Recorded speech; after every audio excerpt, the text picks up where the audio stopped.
உலக நாயகனை அழைத்த ஆஸ்கர்.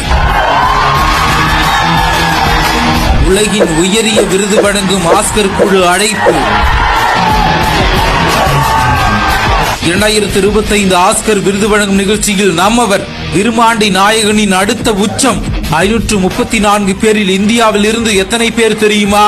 இதுவரை தமிழ் சினிமாவில் யாருக்கும் கிடைக்காத அங்கீகாரம். ஆஸ்கர் விருது வழங்கும் நிகழ்ச்சியில் பங்கேற்க உலக அளவில் 534 கலைஞர்களுக்கு அழைப்பு விடுக்கப்பட்டுள்ளது.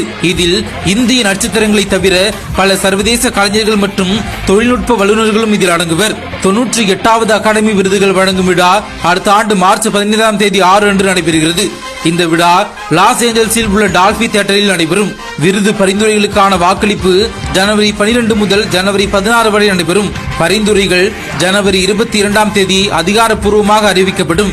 இந்த முறை நிகழ்ச்சியை கோனன் ஓபரைன் தொகுத்து வழங்குவார். இந்த நிலையில் 2025 ஆஸ்கர் விருது வழங்கும் நிகழ்ச்சியில் கலந்து கொள்ள இந்திய திரைத்துறையிலிருந்து நடிகர்கள் கமல்ஹாசன், ஆயுஷ்மான் குரானா ஆகியோருக்கு ஆஸ்கர் விருது குழு அழைப்பு விடுத்துள்ளனர். உலக அளவில் திரைத்துறையில் சிறப்பாக பங்காற்றிய 534 கலைஞர்களுக்கு ஆஸ்கர் விருது நிகழ்வில் பங்கேற்க அழைப்பு விடுக்கப்பட்டுள்ளது.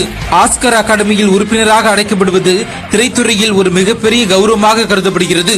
அது மட்டுமின்றி திரைப்பட துறையில் சிறந்து விளங்கும் கலைஞர்கள், இயக்குநர்கள், தயாரிப்பாளர்கள், எழுத்தாளர்கள் மற்றும் பிற தொழில்நுட்ப வல்லுநர்களை உறுப்பினர்களாக இணைத்து ஆஸ்கர் விருதுகளுக்கான தேர்வு செயல்முறையில் பங்கேற்க அனுமதிக்கும் ஒரு மதிப்புமிக்க அங்கீகாரமாகும். அகாடமி உறுப்பினர்கள் ஆஸ்கர் விருதுகளுக்கான பரிந்துரைகளை முன்மொழிந்து இறுதி வாக்கெடுப்பில் வெற்றியாளர்களை தீர்மானிக்கின்றனர்.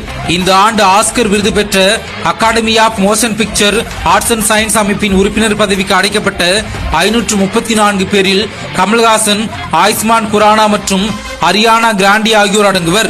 இந்த அழைப்பை அனைவரும் ஏற்றுக்கொண்டால் அகாடமி உறுப்பினர்களின் மொத்த எண்ணிக்கை 11,120 இருக்கும். அவர்களில் 10,143 உறுப்பினர்கள் வாக்களிக்க தகுதியுடையவர்கள் என்று சொல்லப்படுகிறது.